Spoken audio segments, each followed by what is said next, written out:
Welcome to Career and Leadership Real Talk, the no-nonsense guide for ambitious managers who want to have more impact and progress their career. I'm Pamela Langan, a job search coach and expert CV writer specialising in helping frustrated professionals land the jobs and pay rises they know they deserve. And I'm Jackie Jagger, a leadership and mindset coach specialising in helping newly promoted and new to role leaders to avoid the dickhead trap and lead with confidence. Between us, we've helped hundreds of leaders and managers to find new roles, take ownership of their careers, and handle the challenges that job searches and leadership responsibility inevitably bring. And now we're joining forces to share with you what we know has worked for our clients. Hello, and welcome to this week's episode. We are talking performance reviews today, and this is about your own performance review as a leader and enabling you to use that opportunity to get the most from it. So we know that being on the receiving end of a performance review sometimes doesn't feel great. It can feel that it's quite a box ticky exercise. It can feel like it's the last thing you want to spend your time doing. But if you really take ownership of your own performance reviews, then you can use these as real opportunities for career growth. So that's what we want to dig and delve into and explore everything around how you can make the most of those. So, Pam, this is something we're both really passionate about, isn't it? Yeah, I think this is something that I feel like once I got the hang of it, this really helped me. And I was able to fast track my career in a really short space of time. And I do think that it was a lot to do with the performance reviews and how I prepared it and how I made sure that it wasn't just done last minute, that I was really thinking about what I wanted to get across to my manager at the time. And I think we speak to loads of people, don't we, who will wait till the last minute because they'll put everything else in front of it. They'll have a huge to-do list and it's always at the bottom. So I think more focus on it is needed. But I think it's one of those things, isn't it, where it's like you'd love to have the time to do it, but it always gets deprioritized, doesn't it? Yeah, I remember being in a performance review and my manager looking at me and going, "You've really prepared for this, haven't you?" And to me, it was what I did. It was normal. It was how I approached it.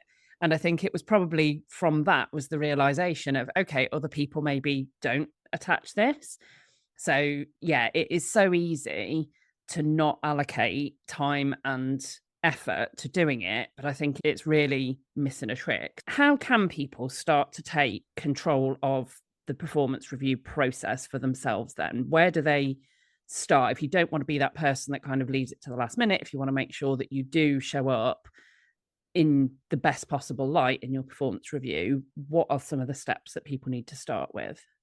I think the first thing is not waiting until the review period to start thinking about it. And if you're listening to this today, you can actually start today thinking about what you've done in the previous month, in the previous quarter. Everybody's performance reviews are going to come at different times, but I think the key thing is starting to track what you've done. And what I used to do is put in like a 20 minutes or half an hour each week that was non-negotiable, where I would just go, right, okay, what have I done? What have I worked on? What went well? I'd get my objectives up. I'd have a quick skip through and ask myself, what have I covered? What do I want to do next week? What do I want to do next month? What are the priorities? And I think taking that proactive approach meant that I was constantly on top of my objectives and constantly on top of the information that I needed to put into that review. And I had a folder in my email, a folder on my computer, and I literally just used to file everything away because you are busy day to day. Like it's so easy to just not think about it or to go, do you know what, I'll come back to that later. But I think every time something happens, every time you get some feedback, every time, you've solved a problem, it's just about documenting it in that moment. Just take a couple of minutes, document it, and then you've got it. And then when you do come to write your performance review, you've got everything there ready to go because you will forget stuff as well. You'd be surprised. You think, oh, that was really good. And then a few months down the line, it's completely gone from your head because it's not something that you're still working on. And that's the thing, isn't it? Because the way that our brains work, we will naturally have much better memories of stuff that's happened more recently. So if you wait to the performance review period to start trying to document it, even if you allocate lots of time in the run up to your actual performance review, you just won't remember things from 10, 12 months ago. And if it is an annual review cycle, which for most people, that probably still is the norm within organizations, then you're only then really showcasing probably what you've done in the last 3 months to the degree that you could be. Whereas if you keep that documentation throughout the year, then that gives you that opportunity to go back to things that you've done further ago. And what what for you was the real benefit of taking that approach? I think for me, it was about that continuous reflection on what have I been doing, what's working, what do I need to do more of, what do I need to do to develop myself further. I didn't really spend loads and loads of time. It sounds like, I was super organized, super prepared, documenting everything. But in reality, it was just sometimes it was just writing a few notes on a book, sometimes it was just dragging an email into a folder. But it was the regular reflection that really allowed me to see where I was up to and what I needed to do more of, what I needed to do less of, what I needed to focus on. And also, I think one of the key things that came up in a lot of my reflections was about where I was spending my time as well, because you do get so bogged down in the day to day that you do forget about your own career growth and your own career progression. And having this spotlight and having this regular slot where you are going to reflect and document and keep note of everything means that you're constantly on top of that, because otherwise 12 months will fly by, 2 years will fly by, and then you'll still be in the same position thinking at some point I'm going to put the focus on my career, and you never do because you just get so bogged down with the day to day. And I think for me, it was probably slightly different than that because I probably wasn't as proactive about trying to shape my own career as I suspect you were. But for me, that preparation allowed me when I went in to really effectively advocate for myself and have the confidence and the evidence to be able to shape my boss's view of my performance. So I remember having a conversation around that because we used to have a system, which again is quite common, where I would do my version of my ratings, my boss would do their version of how they rated me, and then the conversation was refining and agreeing that final rating. And very often I was able to influence what that final rating was because I'd captured and dedicated the time to capturing the evidence and the data. So I think both in terms of the hard evidence to reflect in the rating, but also in terms of my confidence to advocate for myself in that conversation and to feel like, yeah, I do justify that rating because if that's my objective and this is what I've achieved, there is that confidence that it gives you when you've got something to back it up. Whereas if you go in and just have a general conversation, then it becomes more subjective and more about opinions as opposed to it being that kind of objective hard evidence, doesn't it? Yeah, and I think that's the key thing. I remember so many conversations with my peers when back in the corporate space where they would be saying, I've just had my performance review and I'm underperforming and I just don't understand how. And it's what did you document? What did you take it in? How did you evidence what you've been doing? And they hadn't really gone into any particular detail. So their manager was leading that process. Their manager was basically allocating them whatever scores they needed to, because they made it super easy for them to do that because they'd not documented it, they'd not evidenced it. They were just going with the flow and trying to prepare it last minute, probably leaving loads of stuff out. I mean, the amount of my colleagues that I had a quick look over this and I was like, oh, you've forgotten about this and you've left this out. I'm like, oh my goodness, yeah, because when you're in that moment and when you're trying to rush through it, you do forget, like your brain's just in that like fight and flight mode, isn't it? So you're just thinking about the key things, the most prominent things. You're not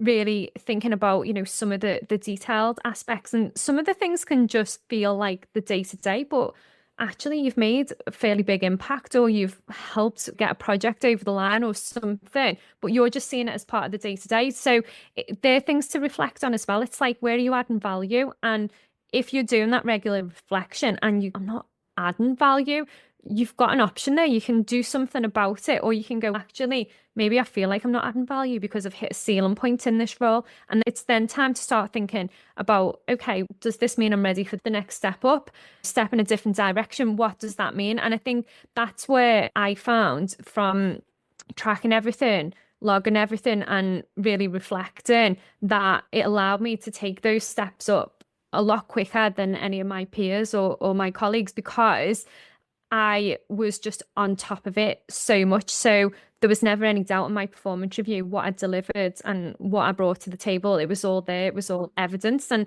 it might sound like it was like war and peace, but it actually wasn't. It was pretty concise, but it contained everything. And I was able to show exactly where I was adding value. Yeah, I feel like as I'm listening to you, my brain is going in so many different directions with where this conversation could go. So let me focus in on something that you talked about that you did that sounds like you did it far better than I did, which is ensuring that your performance reviews were not just pure performance reviews, but were also career conversations. Because I think my approach, I went in and was well prepared, but they were still fundamentally performance reviews. So if our listeners want to shift that focus, so it's not just yeah, here's how you've done over the last year, well done, you've met your objectives, here's your rating, and they want to turn that into more of a career opportunity, what are some of the things that they can do to influence that aspect?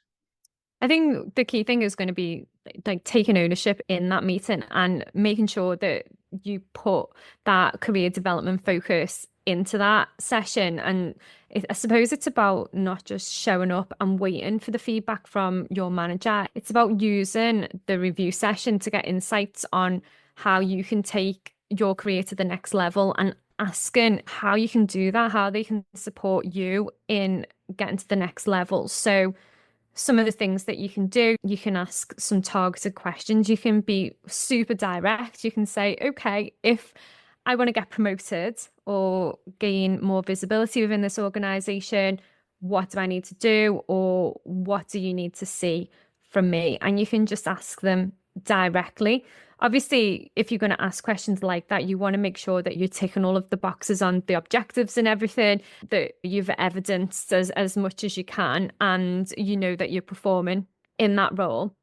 And I think thinking about feedback, that constructive feedback that you can then get from your manager and understand more about the steps that they think that you can take. Now, obviously, it's going to depend on the experience of your manager as to how much support they can give you, how good that constructive feedback really is. But it's definitely a starting point to switch that conversation up from just the standard performance review to like, how do I move on to the next level?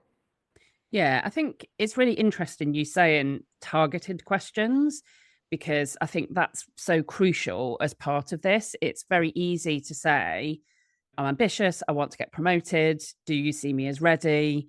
Trying to position yourself in that way. But I think if you say that question that you talked about of if I want that, what do you need to see from me? Or what do I need to do differently?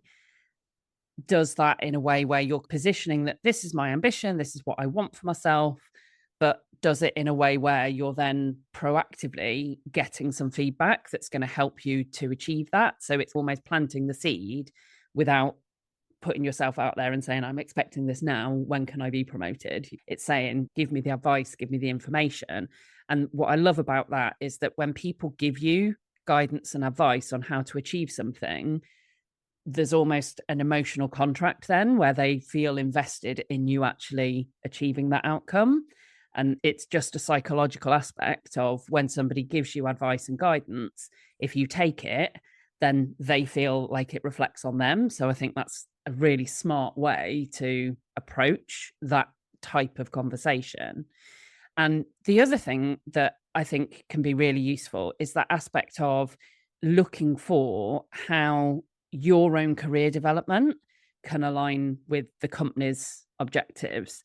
And I remember having people who members of my team who would ask for opportunities.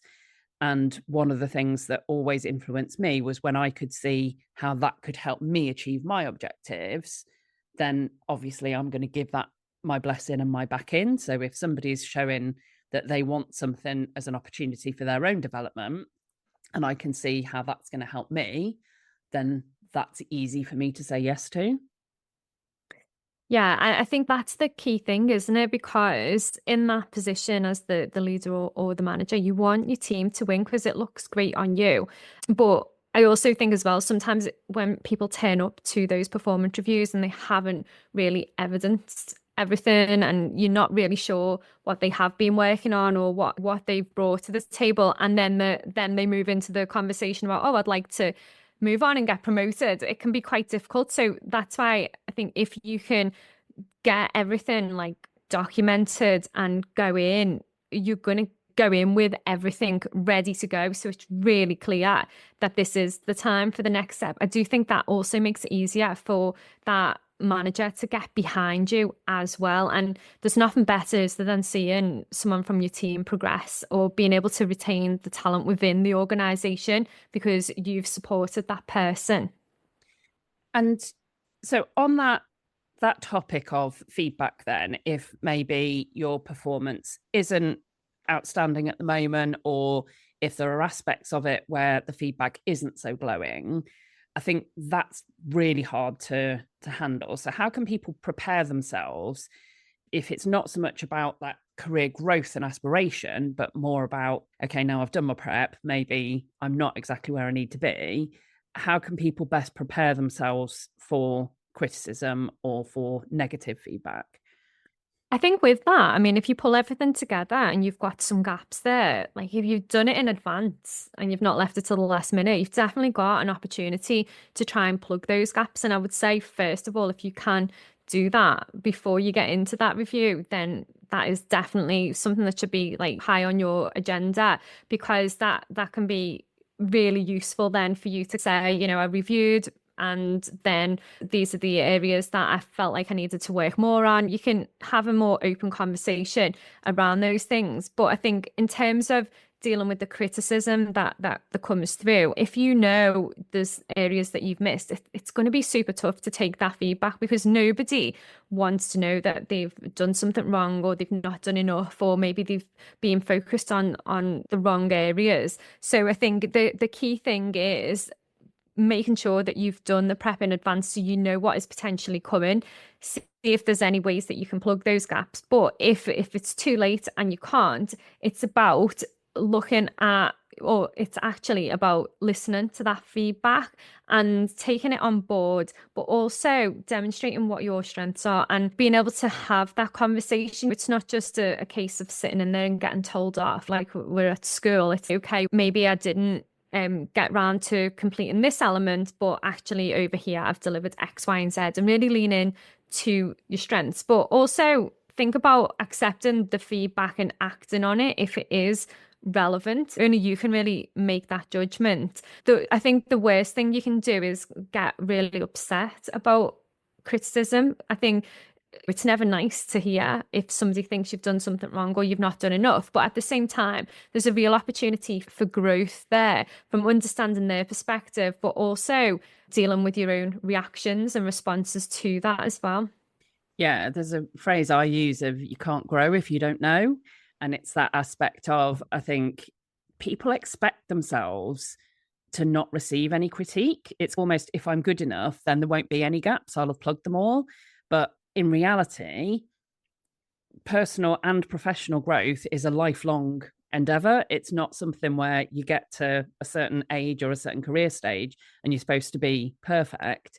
It's a permanent, ongoing process of now that I'm here, what do I want to improve on next? And I think if you can really genuinely start to be compassionate to yourself and be kind to yourself and acknowledge that criticism or something not being perfect doesn't mean that you're failing or you're a failure.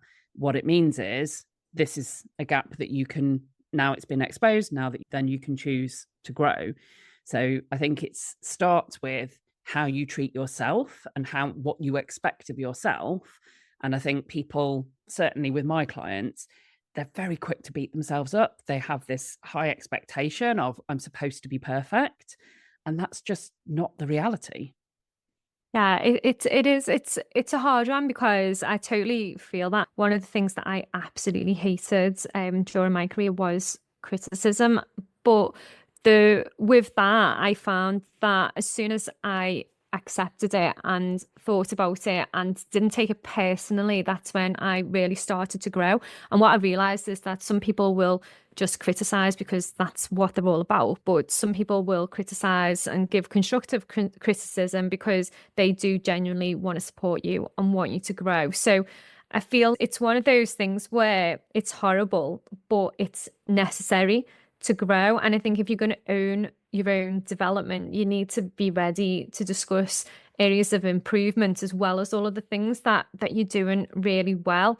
And obviously, it's going to be dependent on how good a manager you have and how good they are at delivering feedback and just managing you and supporting you generally. But I think if you take it out of their hands and you own your own development and you're open to that feedback, good and bad, then you're going to be in a stronger position to do that. And I think one of the things that where I used to go wrong was I used to get really defensive if somebody criticized me, whereas now, and I'm not going to say that I'm going to thank people for criticizing me. Sometimes I do think when that feedback comes in, or if somebody does criticize me, as soon as I feel that, and you feel it because it stings, doesn't it? You really feel it. As soon as I notice that reaction in myself, I'm like, okay, what is going on here? And what I'll do is I'll ask more questions. I'll find out more from that person rather than just taking that like initial kind of thought from them. I'll ask them more questions around it just so I can understand more about where they're coming from and if there is genuinely anything I can do to improve or if I can use what they've said to improve. So I think you've got to be open to it. And as soon as you feel yourself getting defensive, I feel like that's like the trigger, isn't it? To go, hold on, it's happening. What do I need to do? What do I need to think about? Yeah, and we've got an episode planned that will be all around how to ensure that receiving personality based feedback doesn't kill your confidence, because I think that's one of the hardest aspects is when it feels like it's general or it's about you as a person, rather than if someone says you need more training on this, you don't necessarily perceive that in the same way. And I love that point that you made about really asking the questions to get under the skin of it, because when you're feeling defensive or you're feeling upset by feedback, then that's the time when that can be really hard. But then you can be trying to act on it, trying to respond to it. But if you haven't got enough depth of understanding of what change are they actually wanting to see, then you can put a lot of effort into trying to plug that gap and still receive the same feedback the next time. And I think that is even harder to deal with because you've been putting the effort into it. Yeah, I think that's really useful and important advice for people. And I think the other thing to acknowledge is you really shouldn't be hearing criticism or critique or negative feedback for the first time in a performance review. So the more that you can have those conversations and be open to that, it shouldn't be that you get that. But sometimes that will happen. And with the best will in the world, even great managers and leaders will sometimes do that, where they will drop something in that you weren't expecting. So I think if you can go into performance reviews almost with that mindset of having a strategy for how you're going to handle it, if you hear something that you don't want to hear and know that you want to ask questions and get under the skin of it, just almost having that place for your brain to go when you start to feel that trigger and feel that defensiveness or that emotive reaction can help to bring you out of that and handle it more professionally and handle it in a way where you can come away and feel like, okay, it wasn't pleasant to have that feedback, but I can be proud of how I handled myself being on the receiving end of that feedback. Before we wrap up then, what about the follow-up? Because I think this is an area that doesn't really get talked about with performance reviews. And I know when we were preparing for this, the follow-up we were saying is really crucial. And I guess it feeds back into it, doesn't it? That cycle we were talking about, that your performance review preparation happens throughout the year. So it's almost the follow-up from a performance review feeds into the next one. What do people need to think about when it comes to follow-up? I think the main thing is going to be turning the feedback into a development plan with clear actions and milestones. And one of the things that I always recommend is doing like the monthly self-appraisal, where you are going through, everything that you've done within that month. And what you can do then is you can look at the feedback that you've received, you can look at your development plan on a monthly basis, and you can make sure that you're putting those things into action, because we just know it's so easy, isn't it, to just brush things under the carpet, especially the bits that you didn't want to hear or you don't want to work on, or maybe the stuff that you're just really uncomfortable with.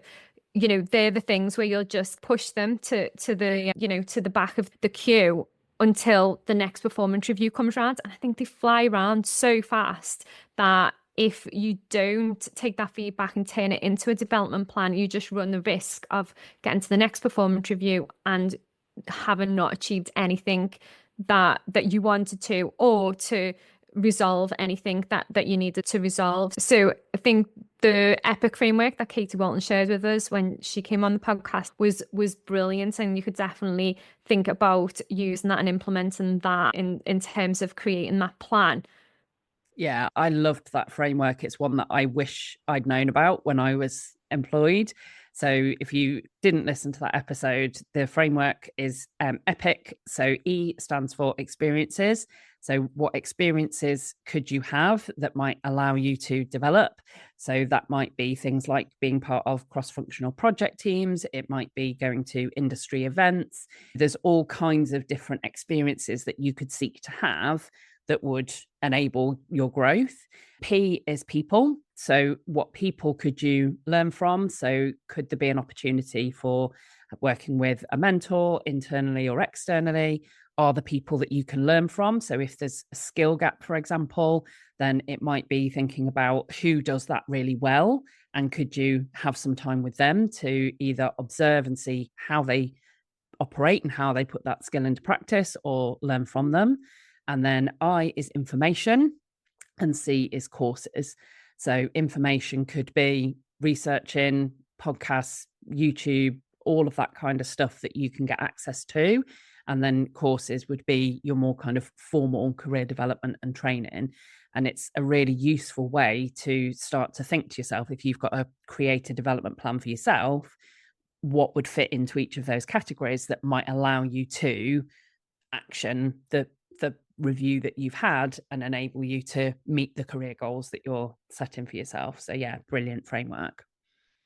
Yeah, and I think that, just finally to finish off, I think the follow up is super key as well, because I think sometimes as well we can forget to have those conversations between those reviews as well. So if there is something that you needed to work on or focus on, then I would, even if your manager doesn't put in any particular meetings or catch ups to talk about it, I would proactively set up those conversations to talk through where you're up to and what you're working on, because that's where you can also ask for the support that you need as well, and it will show like great initiative as well, and you can use that as part of evidencing your progress against those goals or against that feedback or development plan as well. So I would say make sure that you're following up, and all of this stuff, it doesn't need to take ages. Like I would just schedule in at least 30 minutes a month just to focus on this and make it non-negotiable. Put it in at a time where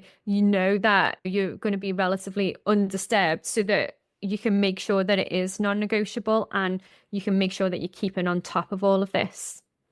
Yeah, love that advice. And again, if I think back to when I was leading and managing teams, somebody coming to their one-to-one with their performance review development plan and their objectives and saying, okay, so I just want to update you on, you said this, we discussed this, I've now done, this is where I'm up to with it. That, like you say, that initiative of people bringing that to the table would really have impressed me. And I think that just shows you as somebody that takes ownership for your development, for your career growth, and positions you in that way in people's minds. So hopefully there's been some useful stuff there, whether you are just about to head into performance reviews or whether they're a little bit further away. And one of the things that we want to start to do with this podcast is to give you some quick wins at the end of each episode. So, Pam, from all that we've discussed today, then, what would be some quick wins that people can take from what we've talked about that they can put into action straight away? What I would do then today, some really easy, actionable stuff is first of all, put some time in to review the last few months or the last year so you can see where you're up to and have a think about what you've been working on. And no doubt when you're in Tesco's or in the shower, more stuff will pop into your head. And also think about scheduling in some regular time to do those monthly self-appraisals so that you bring yourself up to date, but then you keep on, or you keep the focus on a monthly basis going forward. Love it. So, thank you for joining us for this episode. As ever, if you have got topics that you would like us to cover, then please do get in touch. We always love to hear those suggestions or ideas. And please do let us have any of your feedback on what's been most useful for you from the episodes that you've listened to. And please do share this with anyone that is in the process of preparing for a performance review. So, thanks for listening, and we'll be back again next week with another episode. Exciting news from us. If you're an ambitious leader or manager earning 50k or more and you're ready to take your career to the next level, we have an opportunity for you. Introducing Catalyst Career Club, your secret weapon for unlocking career success. As a member, you'll get access to monthly live training sessions, exclusive job opportunities, and the ability to get personalised advice from us on your toughest career challenges. We've helped thousands of driven leaders like you secure significant pay rises, land dream roles, and thrive in their careers. And now we want to support you in achieving your most ambitious career goals too. Membership is just $6.99 per month with no contract or tie-in. And as a special bonus for being our podcast listeners, you can use the code podcast at checkout to get your first month for just £1. Head over to pamelalangan.com/Catalyst Career Club to sign up now, and we'll see you inside.